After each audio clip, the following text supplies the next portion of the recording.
Thank you very much, and thank you everyone for coming here today. We have a couple of premiers that had to go for flights, and I believe we have a couple of others that are on fairly tight time schedule, so if someone does walk off the stage, it's not in protest, it's to catch a plane, as we always want to indicate at the outset. Over the past 3 days, it has been my true honor to host Canada's premiers, my colleagues from across the nation right here in Saskatoon, Saskatchewan, for the Council of Federation meetings. We opened with the premiers coming to Big River First Nation for a day of very important meetings with leaders of national Indigenous organizations, the first time this has occurred in a First Nations community. And I want to again thank the community of Big River First Nation and Chief Bruce Morin for welcoming us with open arms. It was appreciated by myself, and I think I speak on behalf of all of our colleagues. Yesterday and today, we gathered here right in Saskatoon and had a very thorough conversation on a number of issues. As chair, I can say that I was impressed with the spirit of collaboration that was brought to the table and the ability of my colleagues to put politics aside. These discussions included topics such as internal trade, international trade, immigration and labor mobility, strategic infrastructure investments, climate change policy, healthcare, sustainability, mental health and addictions, Arctic sovereignty, among numerous other discussions that we were able to have. We have issued a number of communiques on these topics, issues that are at the forefront of the priorities of our nation. But I won't go into the communiques point by point, as you have those. As Premier of Saskatchewan, I certainly had my areas of priority, and if I could take my chair hat off for a minute, I was certainly encouraged with concrete movement on a number of issues. These include action taken by premiers to continue to remove barriers to internal trade by allowing provinces to unilaterally remove exemptions or exceptions to the CFTA. Alberta has already taken advantage of this update to the CFTA process and removed a number of exemptions yesterday. Saskatchewan will be following suit with a comprehensive review of the exemptions that we have, with an eye to removing those to promote free and fair trade in our nation. And there's a commitment from my colleagues to do a review in their respective jurisdictions. And we call on the federal government to review their exceptions to the CFTA agreement, as they have the largest list. Many issues were discussed that require direction and leadership from the federal government. Of course, we all know there will be a federal election this fall. As premiers, we decided to seek clarity on the issues from the federal party leaders on behalf of Canadians. We will be sending a letter to all federal leaders we sent a letter to all federal leaders asking a number of questions, and we will make their responses public so that all Canadians can know where the federal parties stand and can make an informed choice. The letter contains numerous questions pertaining to issues such as economic competitiveness, jobs and skills training, immigration, healthcare, sustainability, innovation, climate change, strengthening Canada's position in the Arctic, advancing reconciliation in our nation, as well as Canadian federalism. As an example, one question in this letter asks the federal leaders if they will commit to a goal of Canadian energy independence and outline how they will achieve that goal. And I think this would be an important step in building a stronger economy and advancing Canadian sovereignty and Canadian unity. These are the issues that Canadians care about deeply and are the issues they are looking for clarity on from our federal candidates. So to each of the federal leaders, I encourage you to review this letter sent on behalf of this nation's 13 premiers, a nation that is waiting for your response. I would once again like to thank all premiers for attending and for the spirit of collaboration that each of you brought to the table over the last 3 days of meetings. I am truly thankful for that. And I truly believe that today we are leaving with a stronger federation, a stronger nation, because of the work that we've accomplished here in Saskatchewan this week. So before we close my opening comments, I'd like to take a moment to recognize two of my colleagues. Over the course of the past year, becoming Premier just last November, Premier Higgs has served as the Council of Federation Chair. And I'd like to recognize his work as the past chair and his assistance as I assumed the role of chair at the beginning of these meetings this week.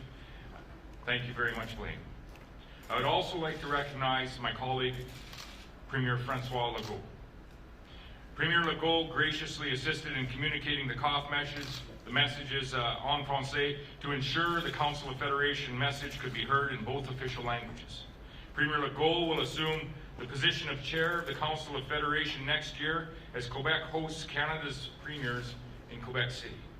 So I would now like to turn the microphone over to Premier Legault to invite the nation to Quebec, to Quebec City for Council of Federation 2020. Merci, Scott.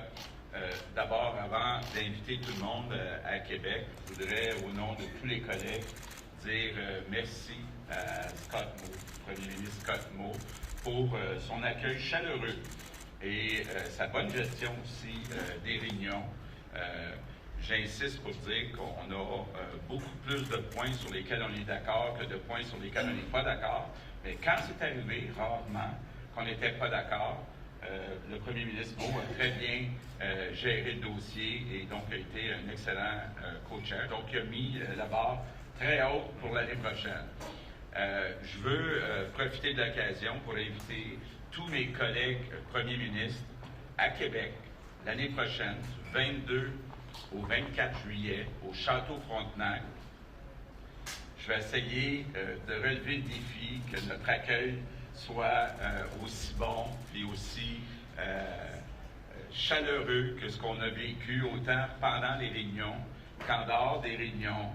Je ne sais pas encore quelle sorte de chanteuse ou chanteur on va trouver, mais on va essayer de faire notre possible. So I would like first to thank Premier Moe for the way he managed the discussions during the 3 days. Again, I want to repeat that there are a lot more subjects on which we agree than some subjects on which we disagree, but when it happened, Premier Moe managed it in a way that I think everybody are happy going out of this meeting. So thank you, Scott, for your warm welcome. And I would like to invite everybody to Quebec City, to the Château Frontenac, 22nd to 24th of July next year. It will be also, I hope, a warm welcome like you did. Thank you, Scott. Thank you, Premiers. We'll turn it over for questions now in conference. Hi, Premier Legault. I know you said, Premier Legault, that there were more things you agreed on than you disagreed on, but I have to ask you about one you probably disagreed on. I'm not surprised. No. Last night we spoke to Premier Kenny, and he said that whoever wins the federal election in the fall, he would expect that that Prime Minister would exercise her constitutional authority to approve trans-provincial border pipelines, even if provincial governments were to object. So the implication being that it could be done to Quebec should the next Prime Minister choose to do so. What is your message to any Prime Minister who would be willing to exercise that authority to push a pipeline through your province over your objections? It's true. It's one of the points on which we disagree. So we agree to disagree on this point. What I'm saying is that for legal reason and for political reason, I don't see how we can have a new pipeline on the Quebec territory without the approval of Quebecers. So right now, there's no social acceptability for a new oil pipeline. But again, there's a great project about a gas pipeline, very important one, and I want to focus on this project for the next months and year. It's important, be good for all Canada. But just as my follow-up, if I may, we've seen the ongoing saga with Trans Mountain and what has happened there. There is no energy proponent right now, but the concept is still very much alive in the hopes of certain people. So what is your message to any Prime Minister or Prime Ministerial candidate who would take the position that a west-to-east pipeline is in the national interest, even if Quebec objects, and is willing to use their authority to push it through? Okay, in Quebec, we consider that we need the approval of a province before having an oil pipeline on the territory of this province. It's true in BC, it's true in Quebec, so I know we disagree on this point, but the point was made clearly by both parties. Next question. Oui, bonjour, Hugo Lavallée de Radio-Canada. J'ai une question pour vous, M. Kenny. On vous a entendu être le champion de l'autonomie des provinces depuis votre élection. Vous avez mené le combat contre le projet de loi C-69 du gouvernement fédéral. On vous a aussi entendu avoir des mots durs sur la volonté du gouvernement fédéral d'imposer une taxe sur le carbone. Or, hier, vous avez dit que vous estimiez que le gouvernement fédéral avait plein droit d'imposer un pipeline au Québec, et ce, même si le Québec n'en voulait pas. J'ai de la difficulté un peu à réconcilier toutes ces affirmations. Est-ce que vous êtes en faveur de l'autonomie provinciale juste quand ça fait votre affaire? Je suis en faveur de la Constitution canadienne. Et la Constitution donne les balises pour les champs des compétences des provinces et les champs des compétences du fédéral.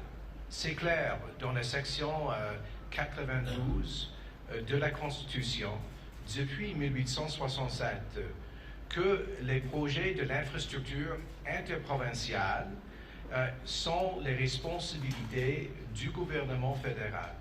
Une loi constitutionnelle qui n'est pas, c'est pas une question politique, c'est pas une question d'une préférence des provinces par rapport au fédéral.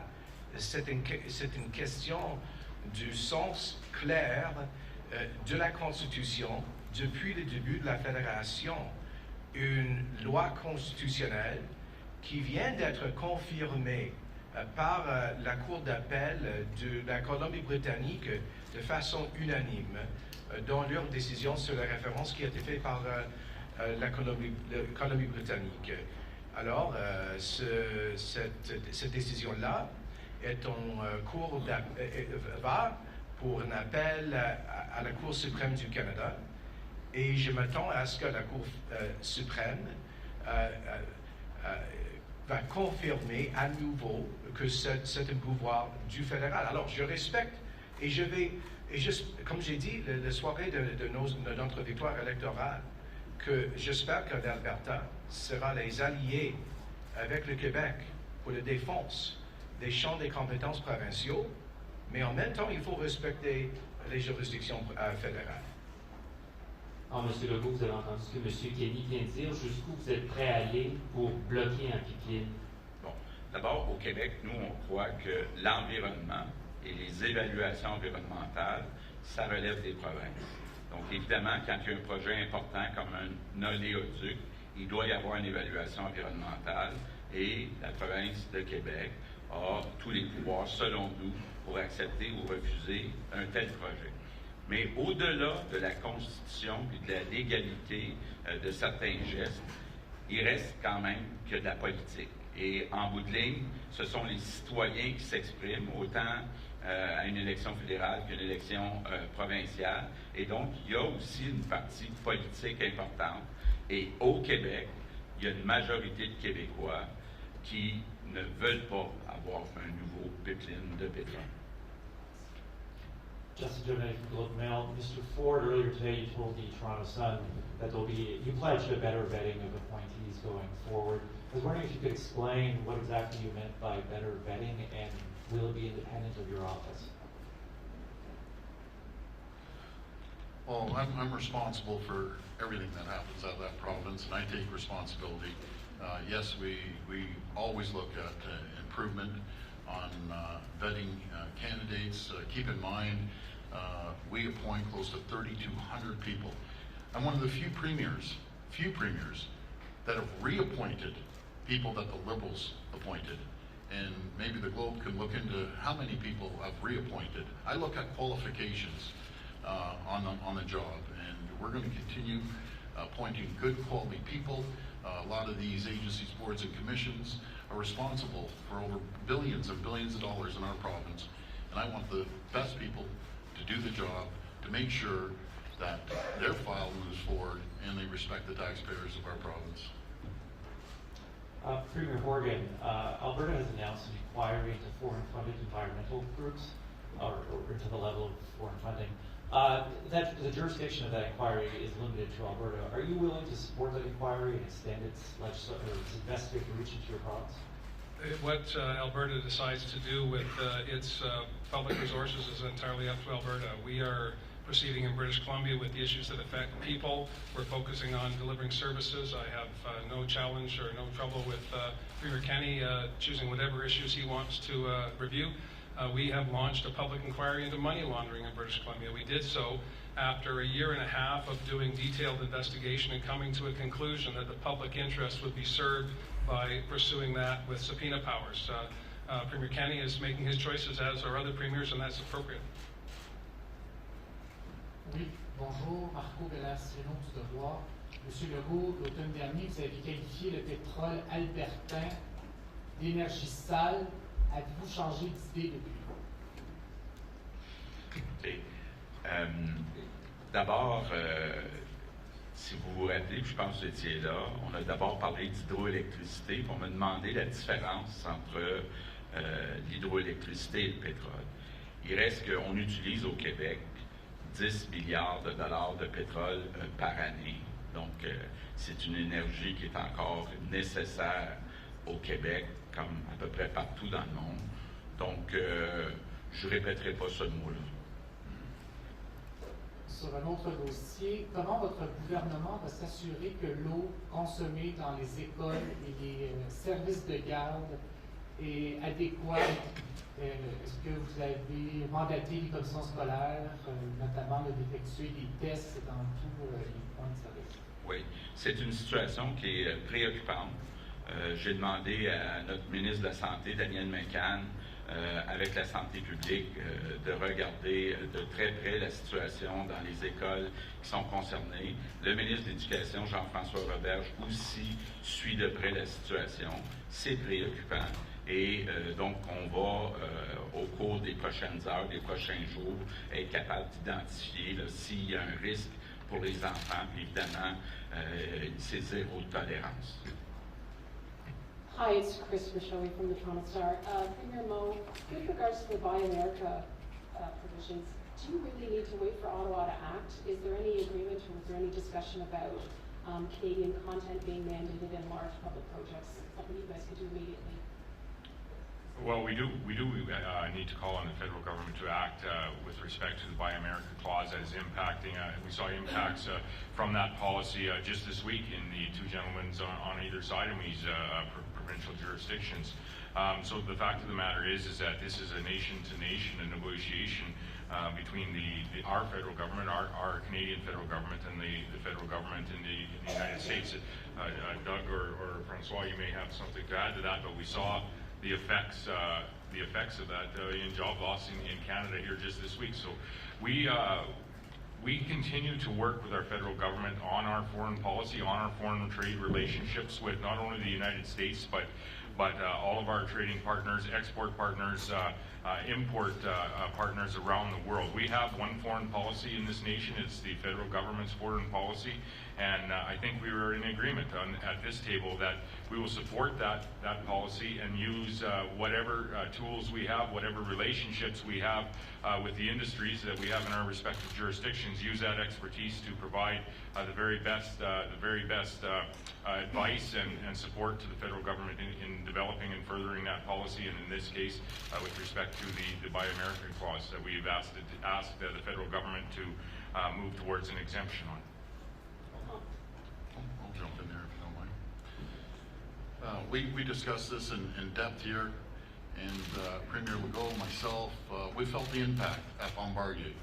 When I talked to the president of Bombardier, he said it's directly because of Buy America.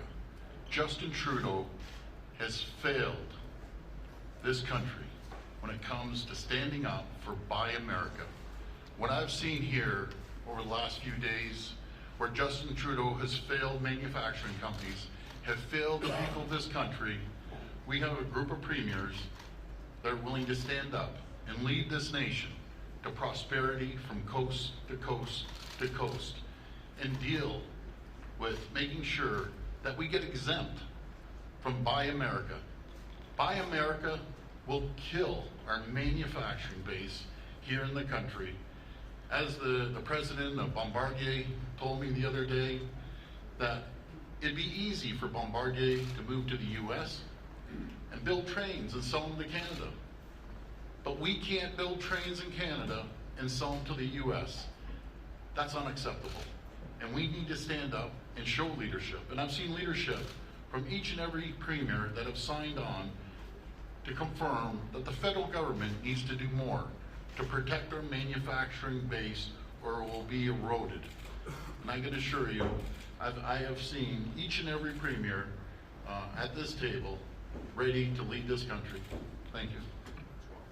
Yes. First, the manufacturing business is very important for our economy.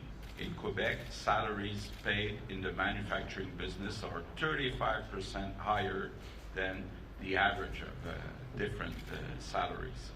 And it doesn't only affect companies making trains, but also buses and all public contracts.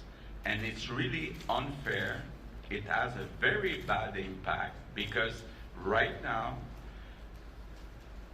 you have to have a local content of 70% in the United States, but with the agreement that we had with Europe, in Quebec and in all provinces, we cannot require more than 25%. So for a company, it's better to have a plant in the United States to respect the 70% content, and it's easier than to respect the one we have in Canada, 25%. So it's urgent that the federal government does something. Of course, as premiers of the different provinces, we will meet with the governors, with the people of the different states, because our two economies are linked together. So we need to protect that, and right now we need that Canada be excluded of the Buy America Act.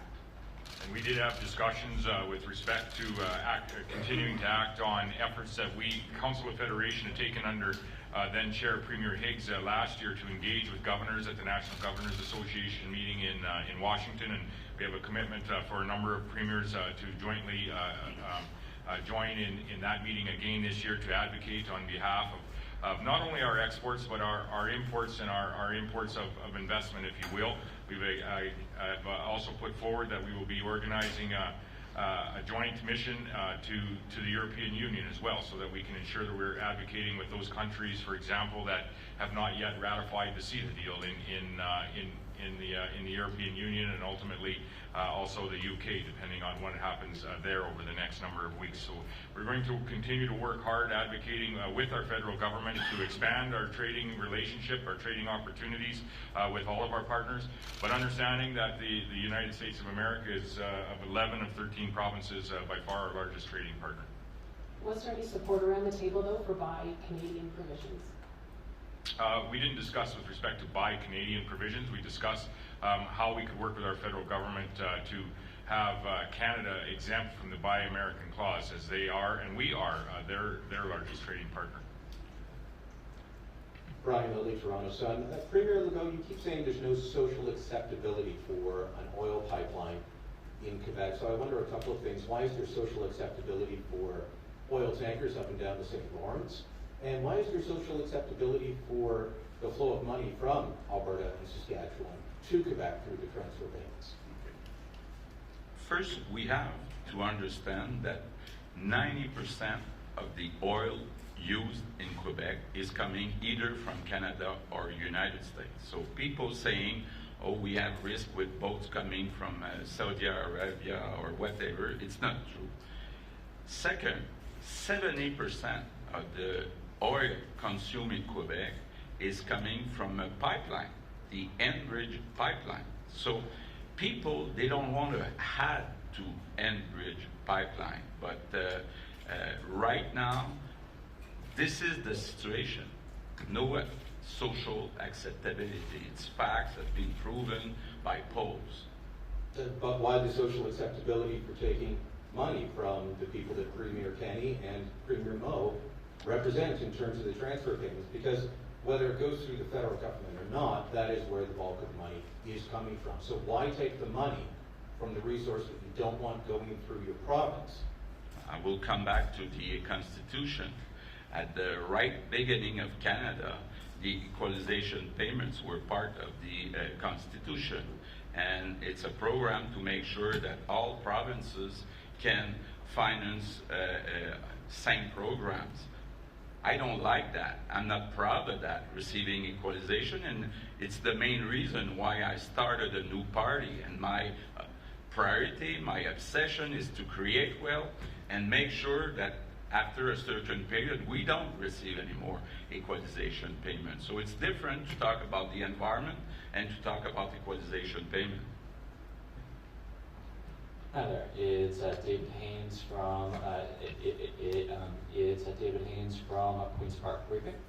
For Premier Ford, to follow up on Justin's question earlier, you have so far resisted calls for an independent investigation into your government's patronage appointments.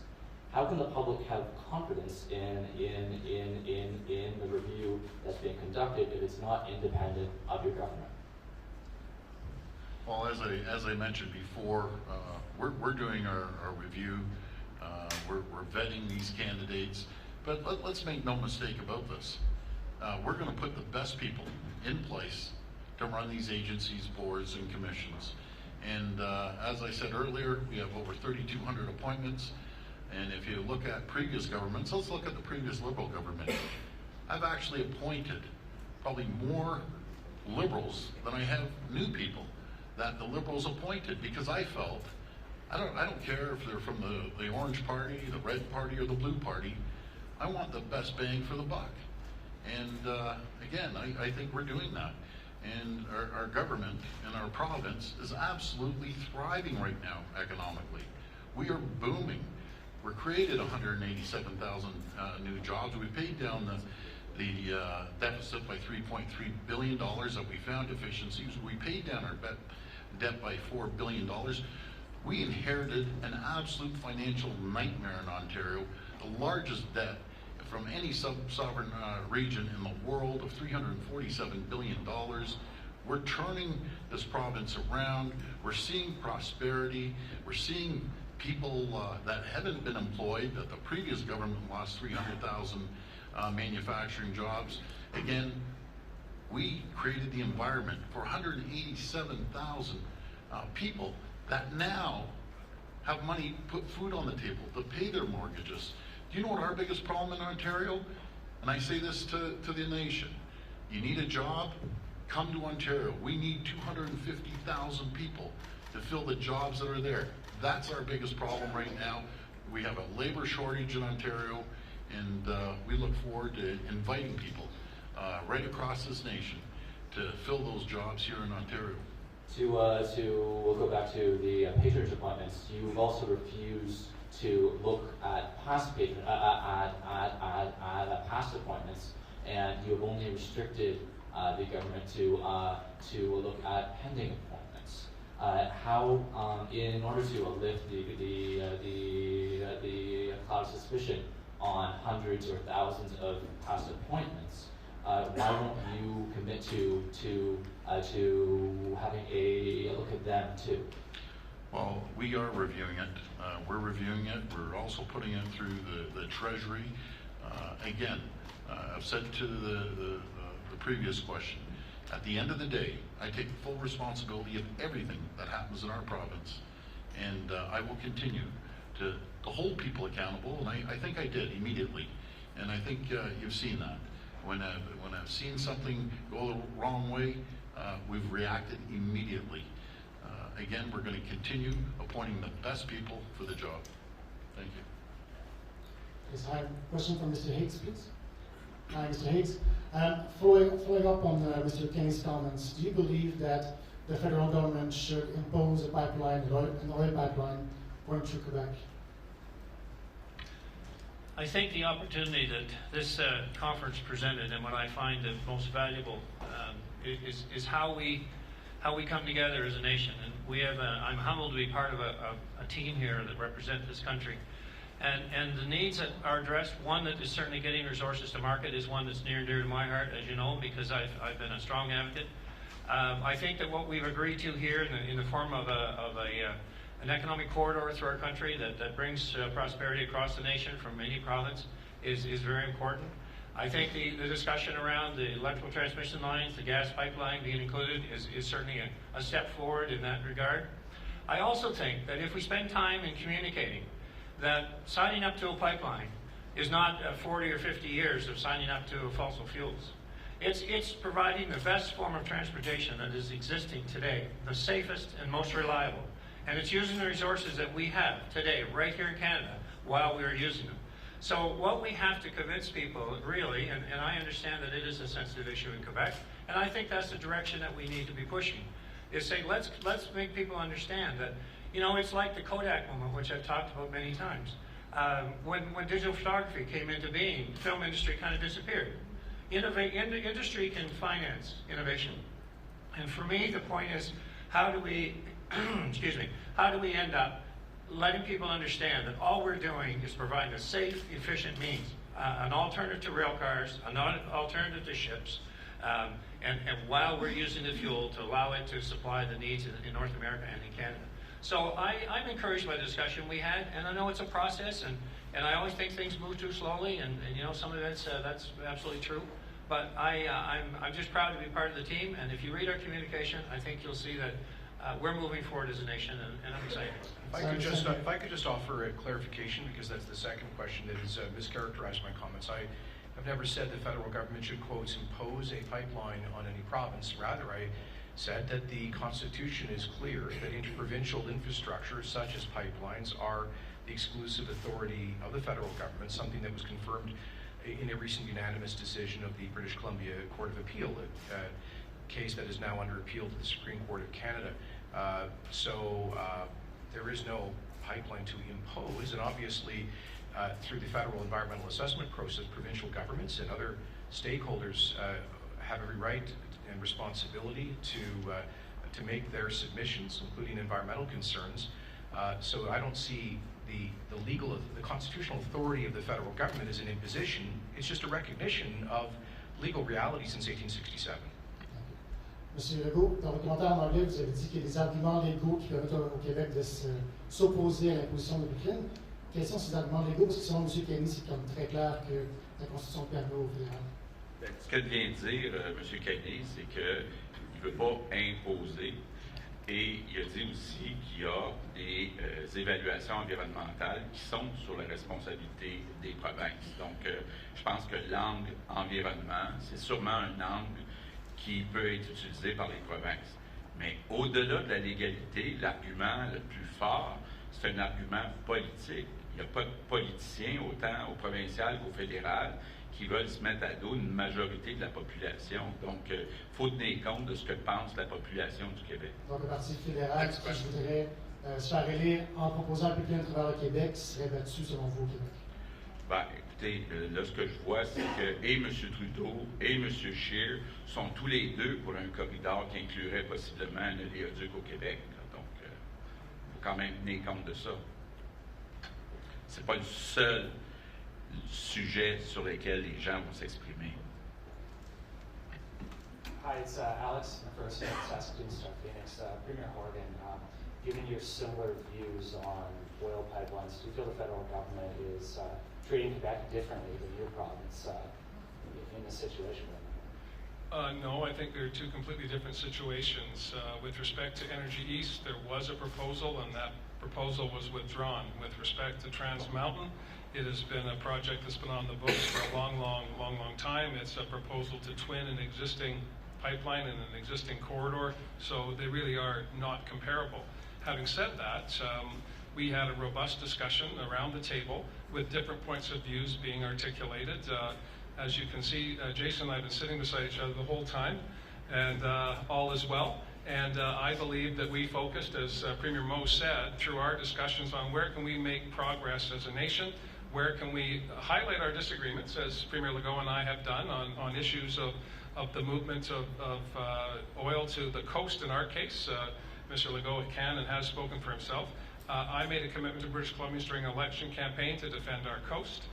We entered into existing legal cases. One, the Tsleil-Waututh case, which found that the National Energy Board did not adequately consult with Indigenous peoples, and more importantly, did not contemplate at any time the potential impacts to our marine environment. A renewal of consultation has taken place with Indigenous peoples. I'll leave it to them to determine whether that's been adequate or not. And there was a review of marine impacts. I think that gives me more opportunity now to speak directly to the federal government about their responsibility to accelerate and improve their ocean protection plan to ensure that the coast of British Columbia is defended, not just for British Columbians, but all Canadians. Just to follow up on that, what do you make of Premier Kenney's comments yesterday regarding the federal government having sole regulatory authority? I don't want to mischaracterize it. Well, I didn't hear his comments yesterday, but I heard his clarification today, and I have no disagreement with that. Where I do divide with the Premier is on, well, in fact, I don't even think we do, but we come at this from a different perspective. I believe that Canada has been an evolution of tugging and pulling from the center to the peripheries, provincial rights versus the national interest. That has been the case for 152 years and will continue to be into the future. We still remain a strong, vibrant, dynamic nation, the envy of the world, but it's a result of our ability to disagree on certain points and try to find a way forward. It's the Canadian way. We always say sorry and we always move forward. Caroline Plante, la presse canadienne. Mr. Pallister, have you discussed Quebec's law on religious symbols with Mr. Legault? What did you say to him? Et Mr. Legault, qu'est-ce que vous avez répondu?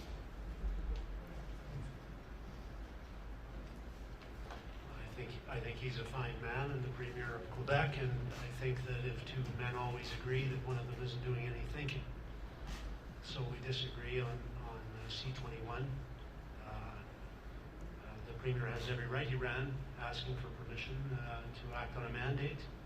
He has the right to advance that bill, and I respect that very much. I don't agree. The people of Manitoba celebrate our diversity. I believe the country does too. I don't think we should hide that. So my position will continue to be what it is, and perhaps the Premier's will continue to be what it is as well.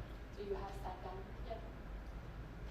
I think we agree to disagree, but we agree on many other things. Did you actually meet and sit down? Yeah. Okay. And Monsieur Legault, je voulais savoir sur quoi vous basez-vous précisément pour affirmer qu'une majorité de Québécois s'opposent au passage d'un pipeline dans la province. Vous parlez de sondages, donc lesquels? Est-ce que ce sont des sondages sur l'énergie Est qui datent de quelques années ou un sondage que vous avez commandé vous-même? OK. D'abord, je voudrais répondre à votre première question, à M. Pallister. D'abord, vous dire qu'il n'y a pas unanimité au Canada, on le voit dans un sondage ce matin, sur l'interdiction des signes religieux pour les personnes en autorité. C'est très partagé partout au Canada. Maintenant, au Québec, la question a été tranchée. Il y a un projet de loi qui a été adopté, appuyé par deux partis qui représentent plus de 50% des Québécois. Pour ce qui est des discussions avec M. Pallister, c'était fait de façon respectueuse et, comme on dit en anglais, we agree to disagree. Donc, on est toujours chacun sur nos positions. C'était fait de façon courtoise, respectueuse. Cette semaine, vous dites ça souvent, oui. Oui. Vous l'avez répété souvent? Oui. Ben, je pense que c'était sur les 2-3 sujets qu'on ne s'entend pas, mais sur les 25-50 sujets sur lesquels on s'entend, j'aurais plutôt dit qu'on agree to agree. So, bon. Next question. Maintenant, l'autre question, c'était sur... C'était sur le pipeline, et puis vous dites qu'une majorité oui, donc oui. s'oppose. Ben, sur quoi basez-vous? oui. Vous avez raison que je me fie sur les sondages qu'on avait eus avec Énergie Est. D'une certaine façon, la question ne se pose pas aujourd'hui parce qu'il n'y a pas de projet sur la table d'un léoduc. Mais ce que j'ai vu dans le temps d'Énergie Est, c'est qu'il y avait une majorité qui s'opposait à l'époque. Mais actuellement, il n'y a pas de projet sur la table et on va travailler sur un gazoduc. Hi, Premier Molly Thomas, CTV National News. You've asked the federal government to increase health transfers by 5.2%. How do you plan to get them back to the table, though? Because you've recently signed a deal with them not too long ago. Maybe Premier Ford will start there and anyone else that wants to weigh in. Well, we need to increase the transfers. I'll tell you, in Ontario's case, from 2017, we're down $400 million on health transfers. That's a massive amount. We need to even increase, in my opinion, even higher than 5.2%. So again, Ontario's been affected to a tune of $400 million when it comes to healthcare. But I'm proud of our administration. We're spending more money than any Ontario government in the history of this country. We increased spending on healthcare $1.3 billion. We're focusing 3.8 on top of the 1.3 billion. We're also increasing mental health and addiction, that I'm passionate about, to a tune of $3.8 billion. And you hear myself and Justin Trudeau go back and forth, but I give credit where credit is due. We put $1.9 billion up, and the federal government matched that $1.9 billion. And I always say I'm willing to work with any leader, any government, if they're willing to work with the province to support the people of Ontario.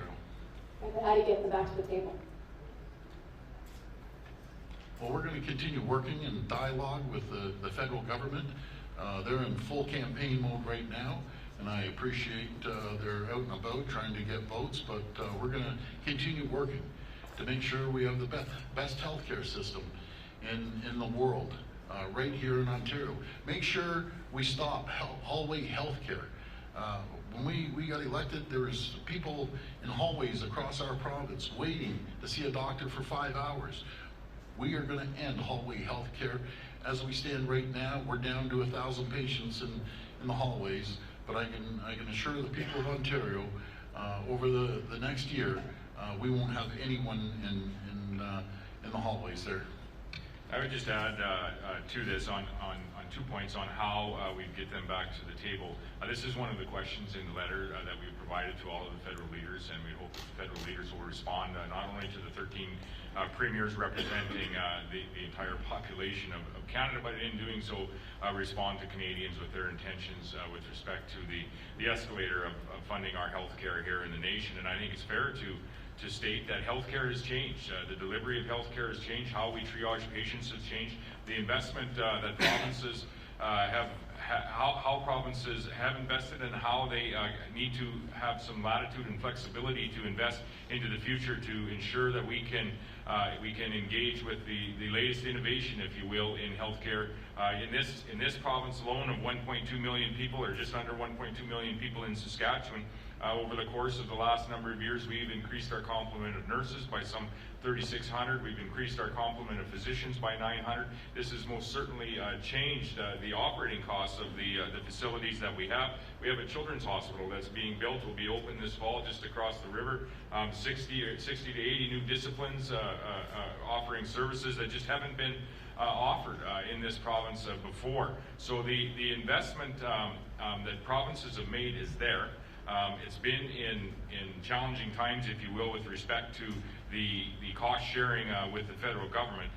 But we also, in addition to that, we do need the ability to be able to innovate and ensure that we can utilize the very latest methods, if you will, in offering the very best care that we can to the people that we represent and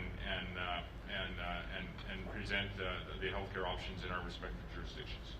Now that you all talked about the National Pharmacare Plan, but there was a clause in there to possibly opt out. Maybe Mr. Kenny, would you opt out, and doesn't that defeat the purpose?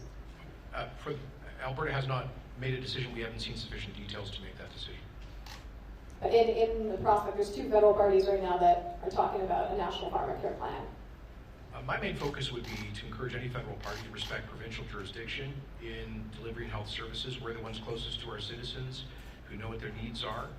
And with that, I think applies to any additional federal funding for pharmaceuticals.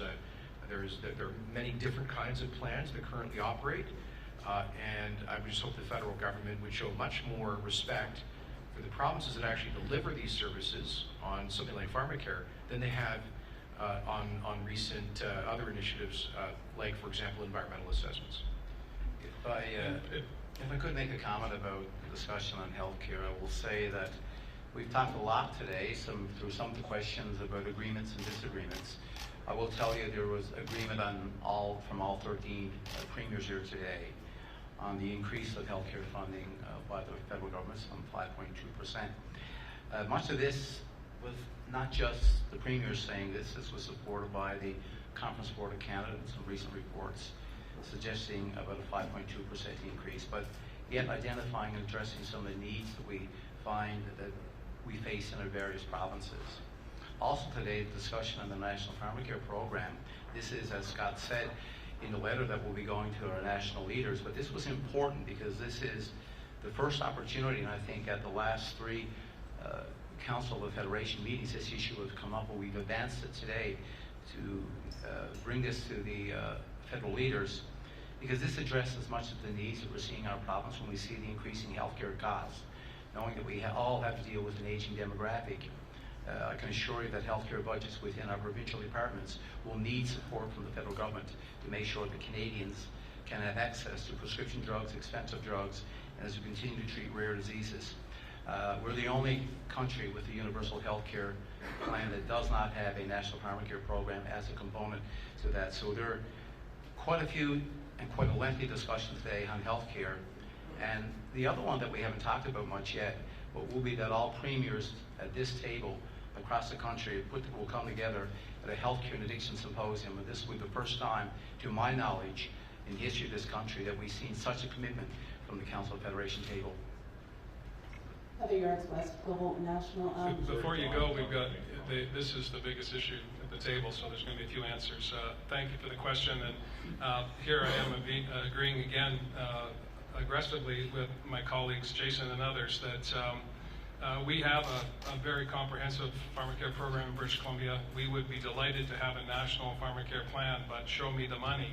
At the same time, we're talking about implementing a new program across the country, which I think all Canadians would embrace. We need to be reminded that the partnership that existed at the beginning of public health care in Canada has been eroded over time, and we need to ensure, as new technologies come on board, new approaches come on board, that we are innovating in the delivery of services, as provinces are doing. In BC's case, we have primary care networks, urgent care centers to try and distribute healthcare provision, not just with docs, but with the whole range of healthcare providers. It's a positive initiative, more nurse practitioners, more RNs dealing directly with patients, dietitians, psychologists, mental health workers, and on it goes. Premier Ball just talked about coming together for a national mental health care symposium driven by the people at this table.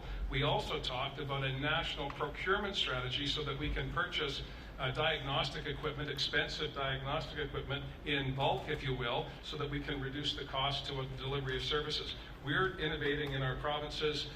We welcome the federal government back to the table as a full partner, and we welcome a national pharmacare program, but it cannot be a diminishment of the programs that are already being delivered in our provinces.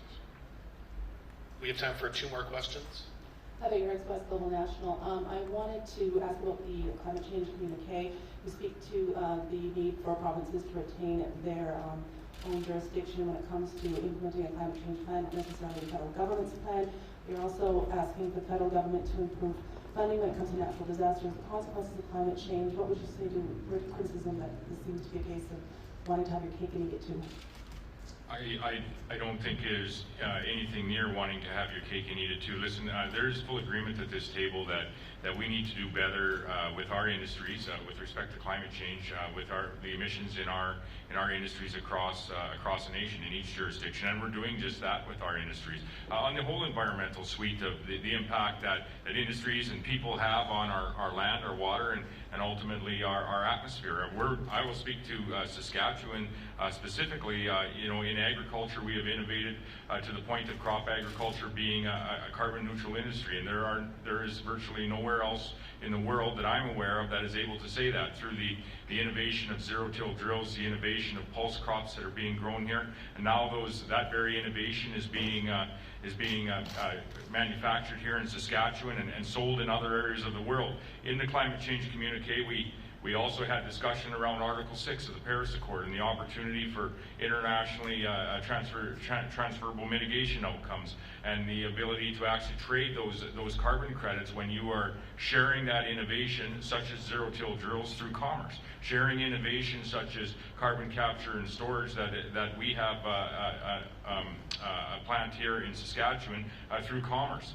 Sharing the innovation that we have, for example, in the energy industry. The energy industry that when you compare the Western Canadian energy industry to other energy industries and other energy products around the world, ranks very, very sustainable.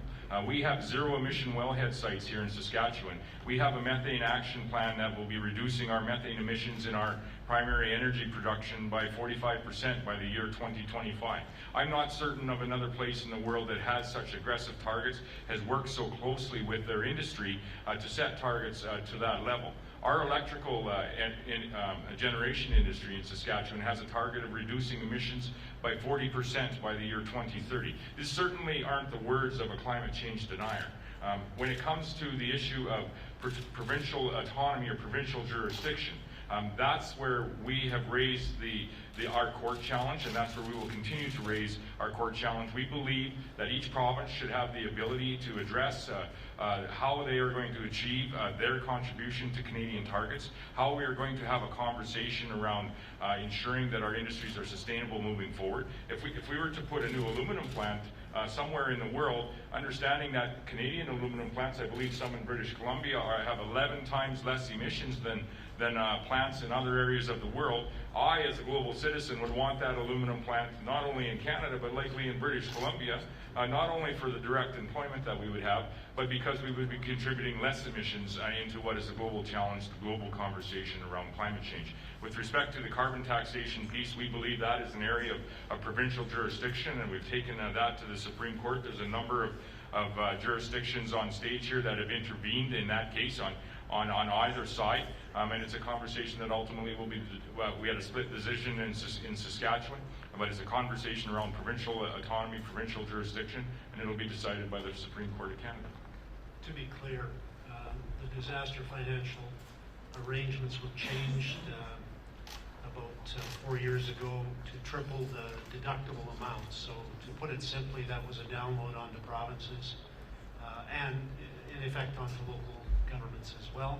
And we agree that the federal government needs to return to the previous approach, and that there is a good case to be made, I think, for federal government responsibilities to be accepted when we're dealing with disasters at the provincial level. Last question. Premier Scott Moe, Stephanie Taylor with the Canadian Press. Premier Scott Moe has said that he thinks national unity is being threatened. There's all of you here today, or most of all, or everyone except one. I wondered what all of you thought about whether national unity is being threatened. Maybe we can go down a line in a kind of yes or no way. I know it can sometimes be hard for politicians to do, but it would be interesting to know how many of you think national unity is being threatened right now. I'd start the conversation by echoing what I heard from Scott Moe at the Western Premiers Conference. It's up to everybody at this table to put partisan rhetoric aside and to get down to the issues that are important to Canadians. And I think whether it was from my experience working with the Northern Premiers and then working again with the Western Premiers and now here at the Council of the Federation, you have a group of individuals here that are dedicated to their regions, and you have a group of people here that are much more willing to work on the issues of the day and to come to consensus. And you know, a lot of the conversations that the media is focusing in on is the divisive issues. They really don't take up a lot of time in the table when we're all getting down and rolling our sleeves up and getting to the good work for this nation.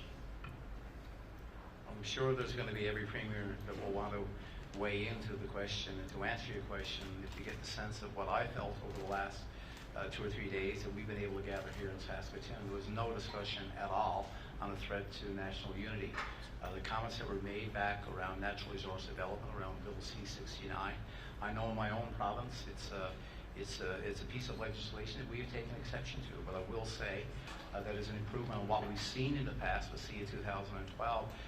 So today I think we've had a lot of great conversation. I've seen Scott Moe from time to time not just be the chair, but be the referee, and he's been able to do that. But we have come to a consensus. We found many things that we see agreement on today.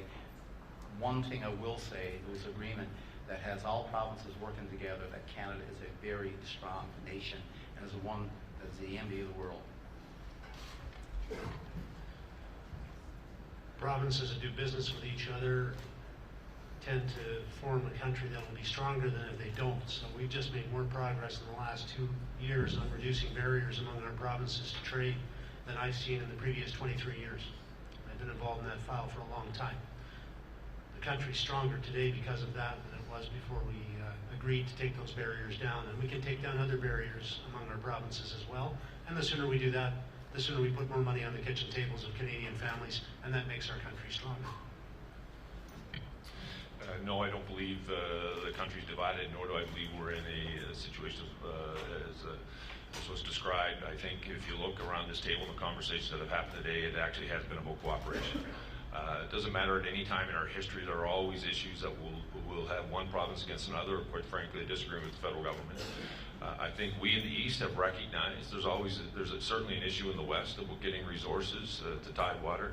I don't think that is something that has happened in the last number of years. It's been my personal view. We should have had pipelines across this country 20 years ago to make sure the resources get to market. But having said all of that, we continue to move to take down barriers, to allow labor mobility, to begin to recognize accreditation in each of our provinces. I was very proud, very early on in my mandate, to have an agreement with the province of Alberta when it came to labor mobility around apprentices.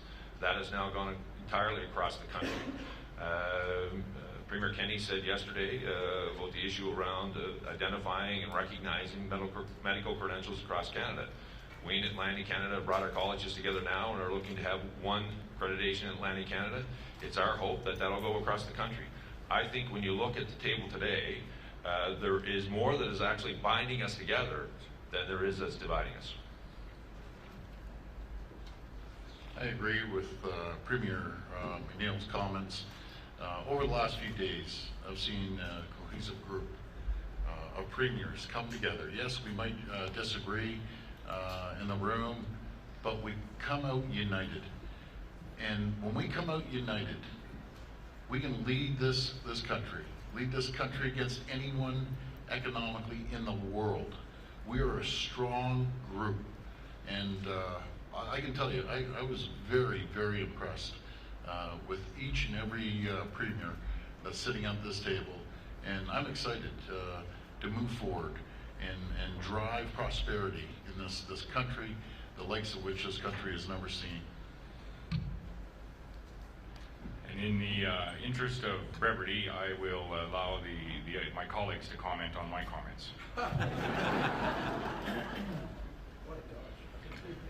What I saw in the last 3 days is 13 premiers want to focus on one thing: creating well-paid jobs for Canadians. And I'm very happy and very impressed also about the focus we have on the economy. And I like that very much. And I think we may disagree on few points, but we agree on a lot more points. And while I certainly agree with my colleagues in relation to the quality of these meetings and the path forward and the camaraderie here of doing that, I think that the longer you ignore problems that are frustrating one province over another, it creates disunity, and it creates a problem, and it ultimately can magnify and lead into discord, and it can lead to problems. And that could be in the sense of our national unity. However, I do believe that this meeting, and that's why they're important to have these meetings, and it may be important to have more than just one a year, because we did come out with paths forward on many items. And on the frustration that certainly Alberta and Saskatchewan have had to get resources to Tidewater, I think there is a path forward. And I think that we just have to execute that in a reasonable fashion, in a timely fashion. Because I'm one of those provinces that are receiving transfer payments, and I appreciate the fact that those resources are coming from Alberta and Saskatchewan, and I feel an ownership there, because I don't think you can disconnect the source of the economic generation and the outcome of services that we enjoy all over the country. So I think in many ways we have to connect the dots. And in order for our nation to be prosperous, we have to work together to fix the problems in order to maintain a level of service, a level of health, a level of education, and have that continue from one coast to another. Well, from my perspective, I don't want to get into a sermon or a lecture. I'm a student of history, and I have been observing Canadian politics for most of my life. I studied the politics before my life began. And I had the opportunity just over a month ago to stand on Juno Beach with a collection of 99-year-olds who put their lives at risk to protect this thing that we are all having the fortune and blessing to represent as premiers across this table. And those types of things move you, and the little things that, when I say little, I don't want to be diminishing the differences that we have. But they do become petty in the grand scheme of things when you think about life and liberty and tyranny and all of the things that Canada stands against and stands for. To have the opportunity and privilege to sit with this group of people is profoundly moving for me. And I think that we've demonstrated over the past 3 days that although we have differences, they are not so insurmountable that we would say farewell to all of those things that make Canada so profoundly excellent. And you know, certain things happen over the course of history that shock you. And a guy named Kawhi made me cheer for Toronto. So, you know, anything can happen in this great country. You made the mistake of asking 13 politicians for a yes/no answer. So I'll give you one. Yes, I agree with Premier Mo. Notwithstanding the collegial discussions and a lot of progress amongst colleagues this week, I will say here what I have said publicly many times, what I've said to my colleagues individually and collectively, what I've said to the Prime Minister, what I've said to the Senate of Canada, which is that the level of frustration and alienation that exists in Alberta right now towards Ottawa and the Federation is, I believe, at its highest level, certainly in our country's modern history. I believe that's a sentiment felt in some other parts of the country. Albertans have contributed a net over $620 billion to the rest of the Federation since 1960. We contribute net about $20 billion more into the Federation than we receive back in services and transfers.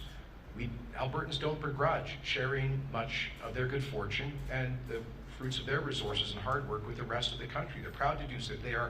Albertans are remarkably proud and patriotic Canadians and would be inspired by John's experience in Juno Beach.